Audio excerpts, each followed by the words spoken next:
Even budgies are all part of the parrot family. Watch, you're about to see a big white bird make an eye-catching appearance. I'm sure you're all familiar with this bird here. As he flies over your heads, have a look at that yellow on the wing plumage. He's doing a great job. But of course, it's the yellow crest what gives this bird its name. This is Quasi, a sulphur-crested cockatoo. Sulphur-crested cockatoos have also adapted well to living alongside people. See these birds in large, noisy flocks. A very social bird. See them all around the Australian bush.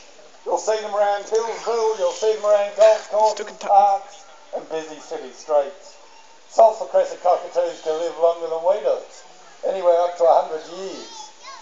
Imagine what these birds have seen in the last 100 years. Imagine what they've seen in the next 100 years. Can you imagine Australia without them? Part of the reason why sulphur-crested cockatoos are so successful is because of their ability to adapt and to survive. They're happy to eat just about anything. Fruits, nuts, seeds and insects, just to name a few.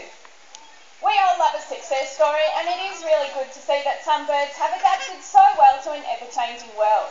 But there are some other birds that are facing some real challenges, and they may need a helping hand from you.